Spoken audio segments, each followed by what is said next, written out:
एक बात बताइए, सच सच बताइए, क्या कभी ऐसा हुआ है कि आप रात को सो तो गए हो लेकिन मन जागता रहा हो?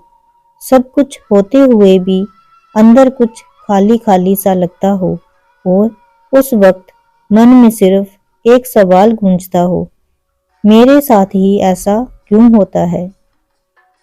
अगर आज आप ये वीडियो देख रहे हैं तो समझ लीजिए ये कोई इत्तेफाक नहीं है, क्योंकि श्री कृष्ण कहते हैं, जब आत्मा थक जाती है तो मैं शब्द बनकर आता हूँ। आज का इंसान अजीब है, वो भगवान को मानता भी है और भगवान से नाराज भी रहता है। वो कहता है, मैंने किसी का बुरा नहीं किया, फिर मेरे हिस्से में ही दर्द क्यों? लेकिन कभी हमने ये नहीं पूछा, शायद भगवान हमें दर्द नहीं, दिशा दे रहे हैं। आपने नोटिस किया है, जो इंसान सबसे ज्यादा टूटा होता है वही सबसे ज्यादा गहराई से सोचता है, और जो कभी टूटा ही नहीं वो जिंदगी को सिर्फ ऊपर ऊपर से जीता है। श्री कृष्ण कहते हैं, मैं जिन्हें ऊंचाई पर ले जाना चाहता हूँ पहले उन्हें गहराई दिखाता हूँ। अब ध्यान से सुनिए, ये लाइन याद रखिए, जो आपकी समझ से बाहर है वो भगवान की योजना के अंदर है। हम इस लाइन को व्हाट्सएप स्टेटस बना लेते हैं लेकिन जीते नहीं हैं इसे, क्योंकि जब सच में कुछ गलत होता है तो पहला रिएक्शन होता है, ये अच्छा कैसे हो सकता है, इसमें भी भगवान की मर्जी है। श्री कृष्ण कहते हैं, अच्छा या बुरा ये मन तय करता है, घटना नहीं।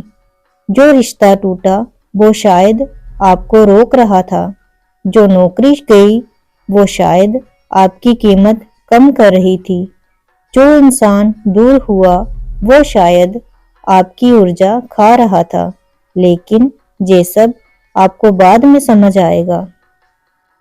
मान लीजिए एक बीज है, अगर उस बीज से पूछा जाए, क्या तुम मिट्टी में दबना चाहते हो, तो वो बोलेगा, नहीं, ये तो मौत है। लेकिन वही मिट्टी उस बीज को पेड़ बना देती है। आज आप भी उसी मिट्टी में हैं। लोग कह रहे हैं सब खत्म हो गया, लेकिन श्री कृष्ण कह रहे हैं, अभी तो शुरुआत है। अगर आज कोई आपका साथ नहीं दे रहा तो परेशान मत होइए। कृष्ण कहते हैं, जब मैं तुम्हें अकेला करता हूँ तब मैं तुम्हें खुद से जोड़ रहा होता हूँ। भीड़ में भगवान की आवाज नहीं सुनाई देती, वो आवाज खामोशी में आती है। आज हमने समझा, जो टूटता है वो हमेशा नुकसान नहीं देता, लेकिन अभी सवाल बाकी है, अगर सब अच्छा ही होना है तो कर्म क्यों जरूरी है, और गलत करने वाले लोग अब तक खुश क्यों दिखते हैं? इसी का जवाब श्री कृष्ण गीता में देते हैं, क्योंकि कर्म कभी भूलता नहीं, वो बस समय चुनता है। लेकिन अब असली सवाल, अगर सब कुछ अच्छे के लिए ही होता है तो फिर गलत इंसान खुश क्यों दिखता है, धोखा देने वाला आगे क्यों बढ़ जाता है और सही इंसान ही क्यों टूटता है? अगर ये सवाल आपके मन में भी हैं तो ध्यान से सुनिए, क्योंकि अब श्री कृष्ण कर्म का वो रहस्य खोलने वाले हैं जिसे समझने के बाद आप शिकायत करना बंद कर देंगे। लोग सोचते हैं कर्म मतलब तुरंत सजा, कर्म मतलब तुरंत इनाम, लेकिन गीता ऐसा नहीं कहती। श्री कृष्ण कहते हैं, कर्म अपना समय खुद चुनता है। अब इसे ऐसे समझिए, अगर आप जहर पी लें तो क्या वो तुरंत मारेगा? नहीं, कुछ जहर धीरे धीरे असर करते हैं और कर्म भी धीमा जहर होता है। गलत इंसान आज हंस रहा है क्योंकि अभी जहर पेट में पहुंचा है, खून में नहीं। लेकिन जब पहुंचेगा तो कोई डॉक्टर, कोई भगवान, कोई पैसा कुछ काम नहीं आएगा। आपने नोटिस किया है, जो इंसान गलत करता है वो हमेशा बेचैन रहता है।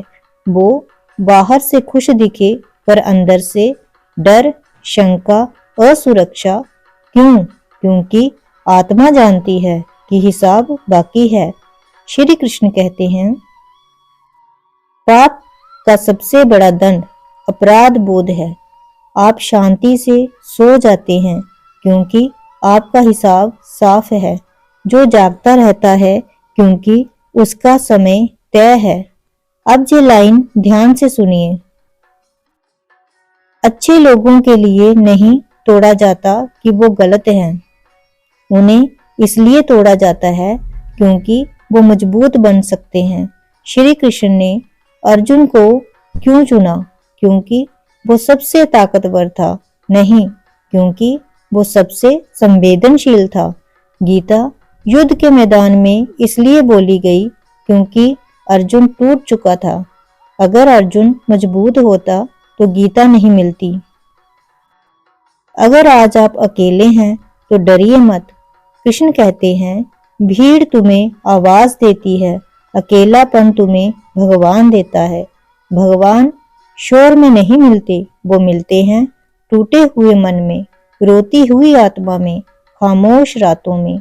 इसलिए अगर आज जीवन शांत हो गया है तो समझिए भगवान पास आ रहे हैं।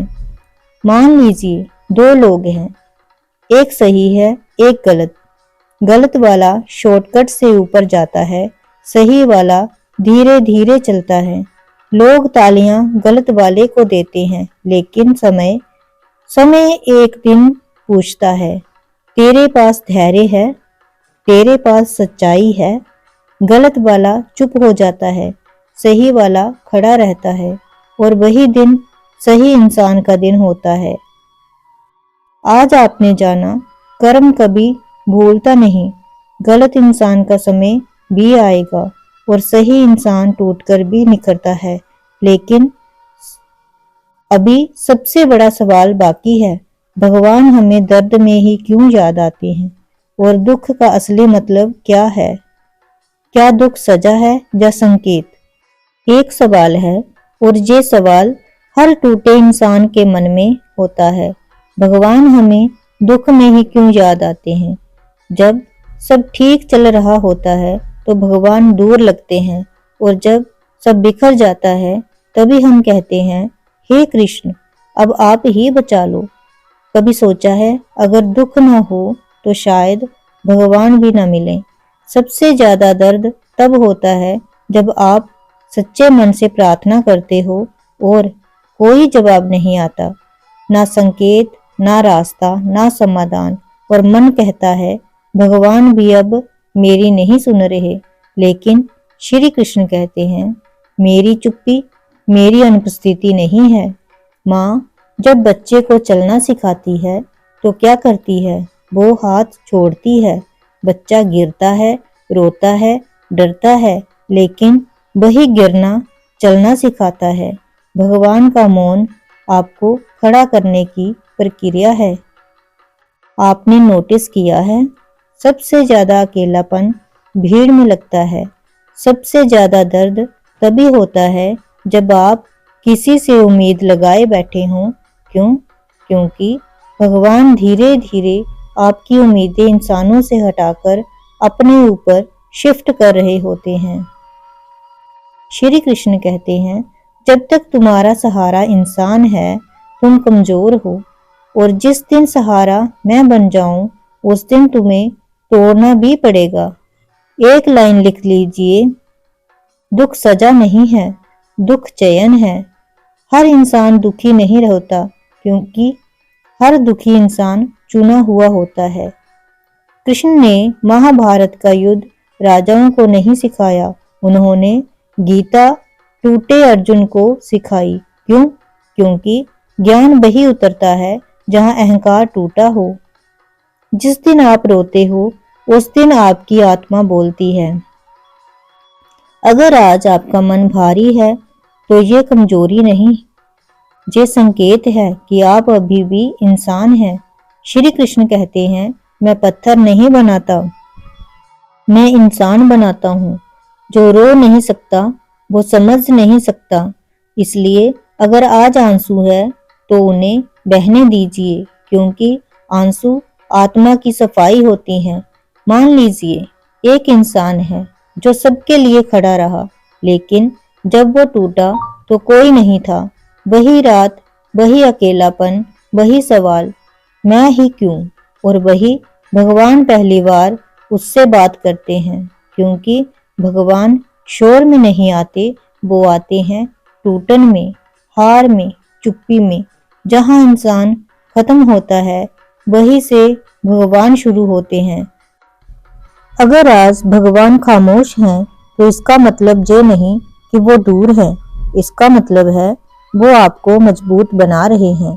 आप गिर रहे हैं ताकि कल उड़ सकें। आप रो रहे हैं ताकि कल समझ सकें। और याद रखिए, भगवान कभी देर नहीं करते, वो सिर्फ तैयारी पूरी करते हैं। अगर आप जहां तक पहुंचे हैं तो एक बात साफ है, आप सिर्फ सुन नहीं रहे, आप महसूस कर रहे हैं। क्योंकि जो बातें अभी तक कही गई वो दिमाग के लिए नहीं थी, वो आत्मा के लिए थी। अब आखिरी सवाल, अगर आप सब कुछ अच्छे के लिए ही होता है तो हमें इतना दर्द क्यों सहना पड़ता है? श्री कृष्ण गीता में एक बात बहुत साफ कहते हैं, परिवर्तन ही संसार का नियम है। लेकिन हम क्या चाहते हैं? सुख स्थायी हो, लोग ना बदले, रिश्ते ना टूटे, हालात हमेशा हमारे पक्ष में रहें। और यही से दुख शुरू होता है, क्योंकि हम जीवन को अपने हिसाब से चलाना चाहते हैं, जबकि जीवन भगवान के हिसाब से चलता है। जो बदल रहा है वही आपको आगे ले जा रहा है। एक दिन आप पीछे मुड़कर देखेंगे और जिन बातों पर आज रो रहे हैं उन्हीं पर मुस्कुराएंगे। आप कहेंगे, अच्छा हुआ वो रिश्ता टूट गया, अच्छा हुआ वो रास्ता बंद हो गया, अच्छा हुआ वो इंसान चला गया। क्योंकि अगर वो सब ना होता तो आप वो न बन पाते जो आज बनने वाले हैं। श्री कृष्ण कहते हैं, भविष्य का धन्यवाद वर्तमान का दर्द ही बनता है। याद रखिए, अंत कभी अंत नहीं होता, अंत हमेशा नए जन्म की तैयारी होता है। बीज के लिए मिट्टी अंत लगती है, लेकिन वही पेड़ की शुरुआत होती है। रात अंत लगती है, लेकिन वही सुबह को जन्म देती है। अगर आज कुछ खत्म हुआ है तो डरिए मत, इसका मतलब है कुछ बड़ा शुरू होने वाला है। अगर आज आप थक चुके हैं तो रुक जाइए। श्री कृष्ण कहते हैं, रुकना हार नहीं है, रुकना समझदारी है। भगवान आपसे तेज नहीं चलवाना चाहते, वो चाहते हैं कि आप सही दिशा में चलें, और सही दिशा अक्सर टूटन के बाद ही दिखती है। अब ध्यान से सुनिए, ये आखिरी बात है। जो आपके साथ हुआ वो आपके खिलाफ नहीं था, जो आपके साथ हुआ वो आपके लिए था। आपको कमजोर करने के लिए नहीं, आपको जगाने के लिए था। आपको गिराने के लिए नहीं, आपको उठाने के लिए था। और जिस दिन आपने ये समझ लिया, उस दिन से कोई घटना आपको तोड़ नहीं पाएगी, क्योंकि फिर आप जान जाएंगे जो भी होता है अच्छे के लिए ही होता है। जो देर से होता है वो गहरा होता है, और जो भगवान से होता है वो सही होता है। राधे राधे, जय श्री कृष्ण। अगर आज की ये कृष्णवाणी आपके मन को थोड़ा सा भी शांत कर पाई हो तो इसे सिर्फ वीडियो मत समझिए, इसे मार्गदर्शन समझिए। आप सुन रहे हैं भक्ति सार, जहां शब्द नहीं कृष्ण सदैव बोलते हैं। कमेंट में लिखिए राधे राधे, ताकि ये वाणी और लोगों तक पहुंचे।